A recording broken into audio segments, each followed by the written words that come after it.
Most people, when they look at a modern house like this, only see the final result. They see the beautiful wood, the clean glass, the flawless design. But we don't see that. When we look at these walls, we see a couple who went through 3,000 hours of doubt, who felt back pain that lasted for weeks. We see the constant fear that a single miscalculation could ruin everything. What you're about to watch isn't just a construction guide. It's the record of a challenge. What it really takes for two people, completely on their own, to turn an empty piece of land into a sanctuary capable of withstanding the harshest winter. It all starts at ground zero. The packed dirt looks deceptively peaceful. The orange lines sprayed on the ground are the only thing separating the dream from total chaos. If they mess up these markings now, months from now, the roof won't fit. The foundation is the cruelest stage of construction because it's permanent. Once the excavator tears into the soil, there's no undo button. Commitment is required. As the machine digs the trenches for the continuous footings, the reality of manual labor hits hard. Cutting and bending steel rebar is a loud, spark-filled reminder that a house is essentially a raw sculpture before it becomes a home. The steel cages we assemble inside the trenches are the invisible skeleton. They'll never be seen again after today, but they're what will keep the house from splitting in half when the ground shifts. And then comes the concrete. Concrete doesn't wait. It doesn't care if you're tired or if a tool just broke. It's a race against chemical time. As the chute of the concrete truck is guided, this young couple is literally pouring the foundation of their future lives into those trenches. It's a moment of pure tension, where the gray fluid has to be tamed before it turns to stone. When the foundation cures and becomes that solid white strip, the nature of the work changes. They move from rough excavation to the precision of masonry. Laying the first course of blocks is perhaps the most critical leveling moment of the entire build. Yellow nylon strings are used as guides. If this first row is off, the whole house will be crooked. There's no close enough in structural masonry. Raising the stem wall, creating that raised sanitary space above the ground, is an exercise in repetition and endurance. Block by block, mortar, level, sledgehammer. The sound of the sledgehammer hitting the blocks becomes the rhythm of our days. They work in silent sync, one carrying, the other setting. This is where the structure starts gaining volume, moving from two-dimensional to three-dimensional.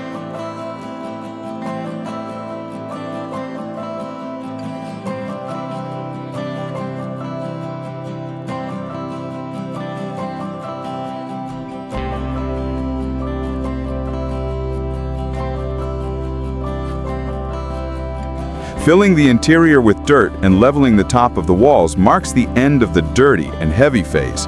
Now they have a platform, a concrete slab ready to receive the lightweight structure that will go on top.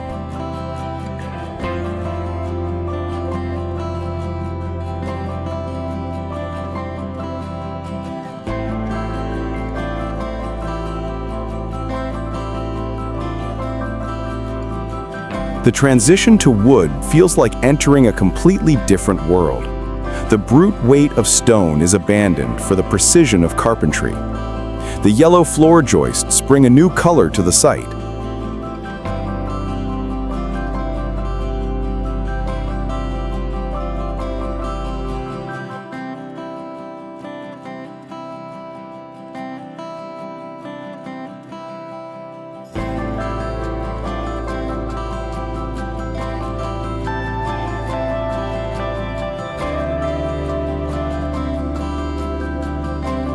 Inserting thermal insulation between the floor joists is the first battle against the cold that will come later.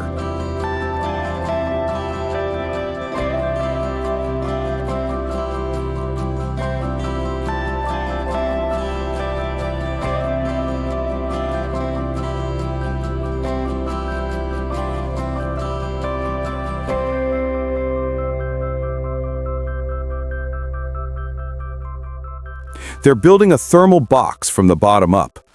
Screwing down the OSB subfloor is rewarding. Suddenly, you're no longer walking on dirt or narrow joists. There's a solid floor, a stage where the rest of the magic will happen.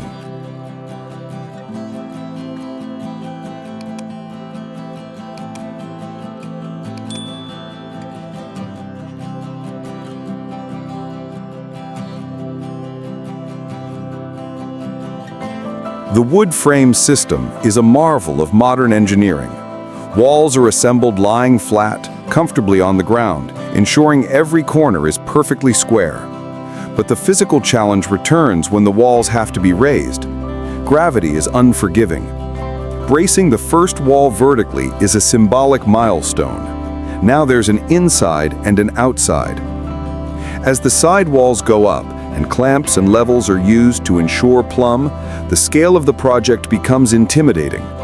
Lifting the large triangular gable, the piece that gives the iconic cabin shape, takes every ounce of their combined strength. Wind at those moments is a treacherous enemy, turning large wood panels into giant sails that could knock them over.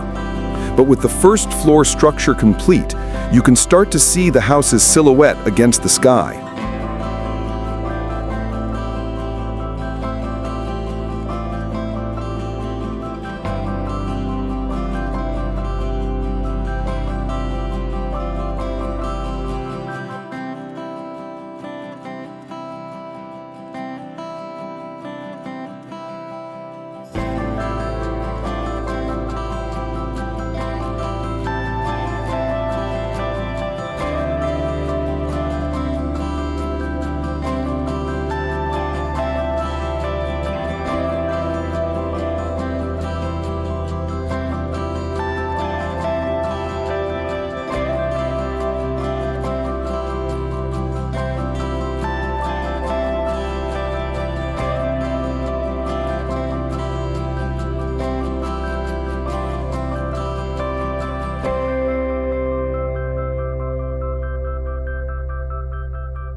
Sheathing with OSB panels turns the open skeleton into a solid box.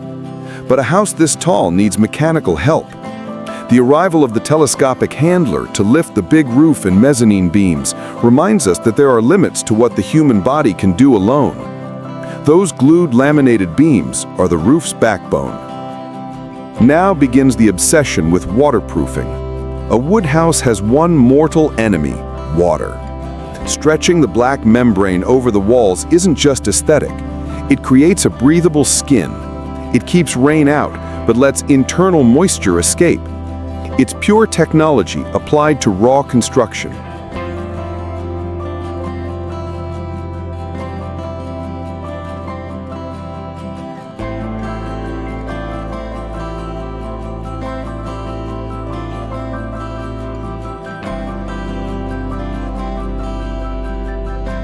Assembling the steep A-frame roof is, without a doubt, the most dangerous part. Walking on the rafters, balancing at height while nailing down the roof sheathing demands absolute mental focus. The fear of falling is always there in the back of your mind, but it has to be suppressed for the sake of precision. Each OSB panel that closes the roof reduces the light coming in, but increases the feeling of shelter.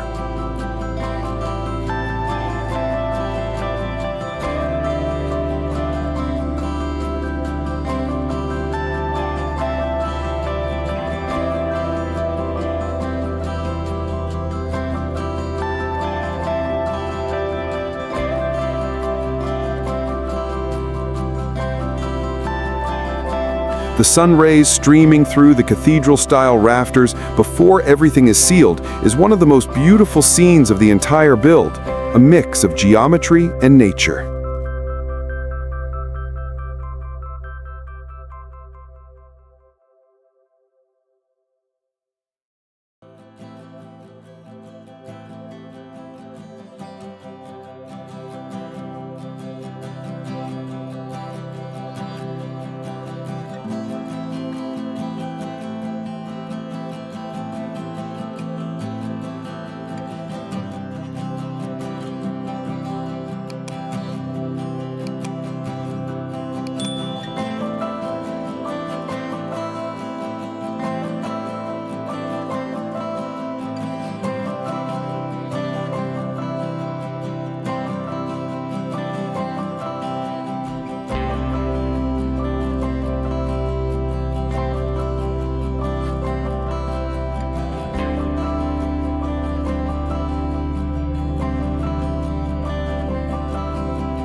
When the entire structure is covered by the black membrane, the house takes on a compact, almost futuristic look. At the top of the world, or at least the world they're building, they finish the ridge. Installing the horizontal supports and ventilation battens prepares the ground for the ventilated facade, a crucial concept for the wood's longevity. Waterproofing continues on the flat areas. Where the roof has low slope, a single membrane isn't enough. Heavy-duty chemistry is required. Applying the black primer and self-adhesive asphalt membrane is sticky, detail-oriented work. Cut, stick, roll. Every seam is a potential future failure point, so checking is obsessive. Sealing around the ventilation pipes is a small detail that separates a dry house from a nightmare of leaks.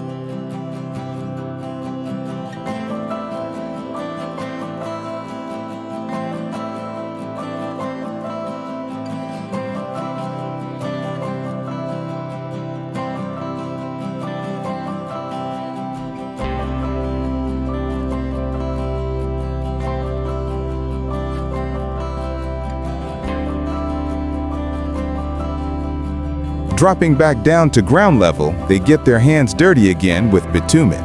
Waterproofing the foundation with that thick black paste is essential to keep ground moisture from rising through the walls.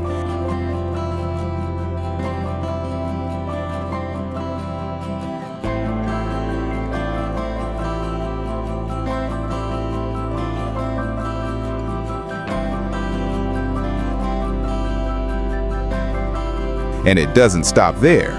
Installing the dimpled drainage membrane, the one that looks like egg cartons, creates a physical path for water to flow straight to the drainage system. Burying the corrugated drain pipes around the house is thankless work because it will be invisible forever. But knowing an active system is protecting the foundations will bring peace of mind.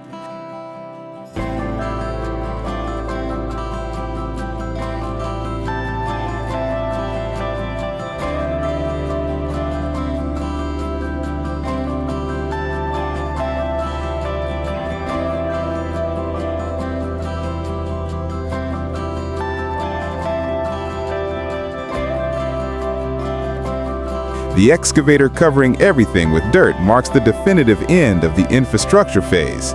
Now the house rises from clean ground.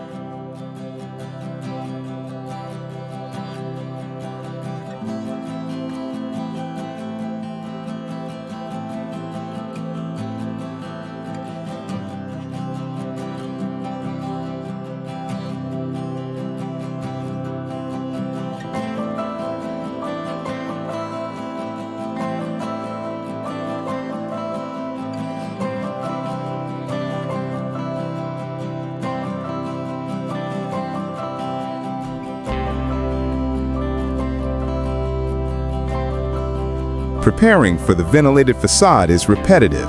Batten after batten, furring strip after furring strip.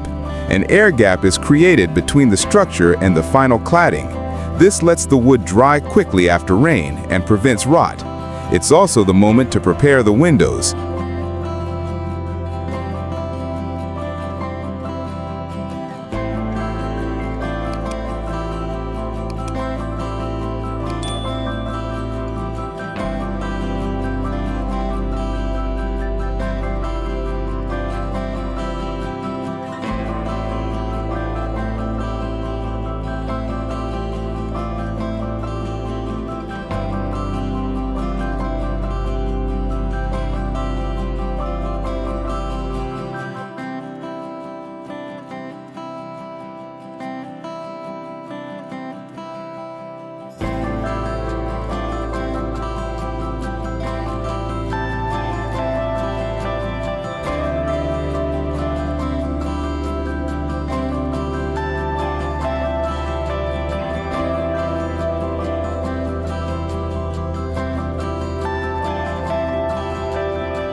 Moving glass this size is stressful.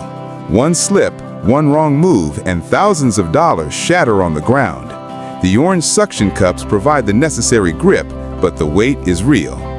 Fitting the black window frames into the prepared openings, leveling, fastening. Each installed window quiets the sound of the wind and birds outside a little more. The house starts to have its own internal atmosphere. Installing the huge sliding door and especially the triangular window in the gable are visual milestones. The triangular window following the roof pitch isn't just a design choice, it's what will bring the sky into the living room. Cutting the OSB and membrane to open these openings is like removing a blindfold from the house's eyes. While they work on the second building, the annex, the repetition of processes makes them faster. Now they know the tricks, the moves.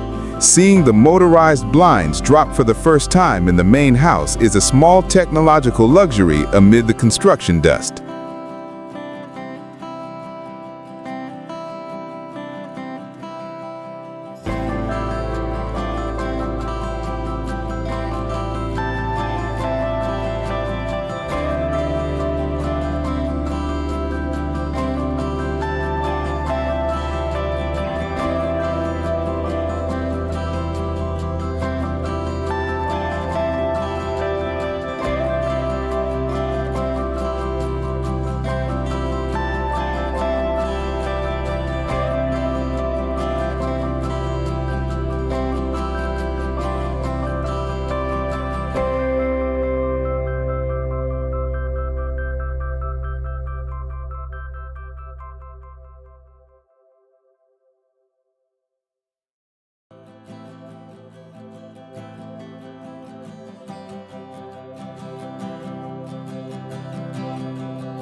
Now, with the site cleared and the two black structures dominating the landscape, we enter the aesthetic transformation phase, the vertical wood cladding. They chose a durable, beautiful reddish-toned wood.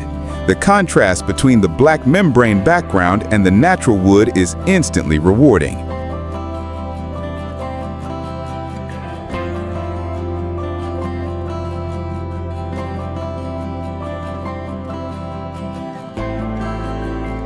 They work like an assembly line: measure, cut, nail. The nail gun becomes an extension of the arm. It's a job of infinite patience, aligning each board perfectly vertical to create that modern yet rustic texture.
Reaching the highest peaks of the gables requires acrobatics on ladders, but the visual payoff of a continuous facade from ground to roof is priceless.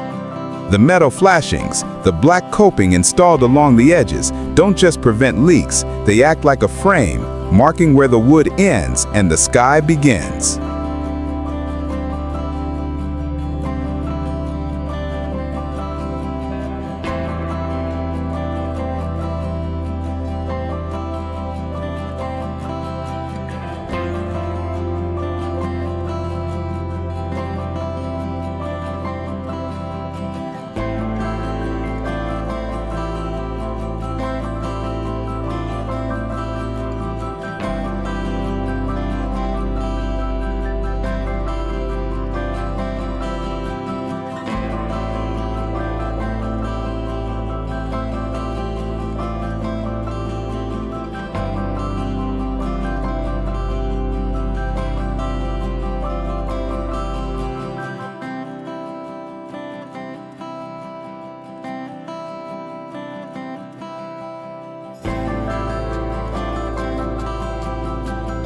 The translucent vapor barrier, stapled and sealed with blue tape, ensures that moisture from showers and cooking won't condense inside the walls and create mold.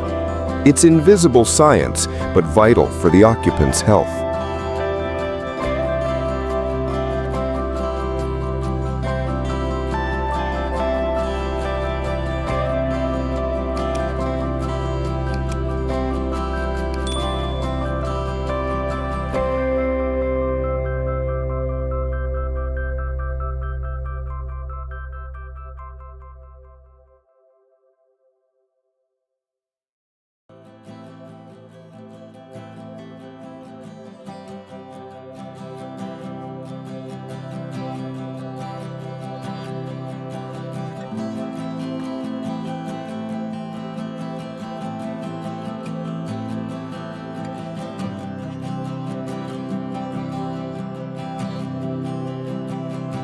Back up on the roof for the final touches, they install the standing seam metal roofing on the annex.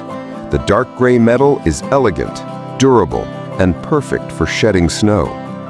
Fastening the ridge cap way up high with a view of the horizon allows a moment to breathe and take in what's been built.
The black gutters and downspouts run vertically, blending into the facade, completing the water management system.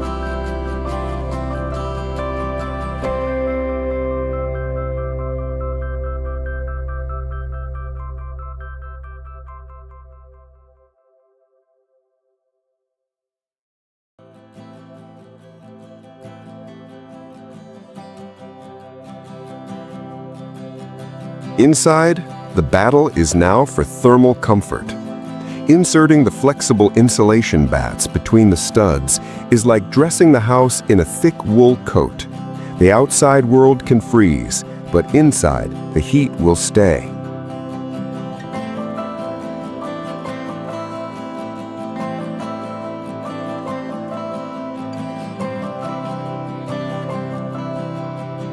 The OSB wall sheathing finally hides the insulation and defines the rooms. The smell of fresh-cut wood fills everything.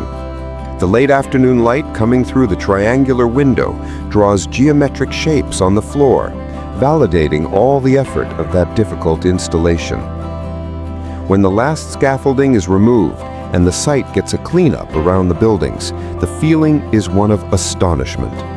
Those orange lines on the packed dirt are now two imposing structures. And then, as if on cue, winter arrives. Snow falls and covers the landscape in white. It's the final test. Seeing the completed buildings resting in the snow, with the warm wood contrasting against the bluish cold outside, smoke rising from the chimney is the sign of life. The heating system works, the insulation works. Look at the magnitude of the project. The main house and the annex speak to the rural landscape, the stream, the trees.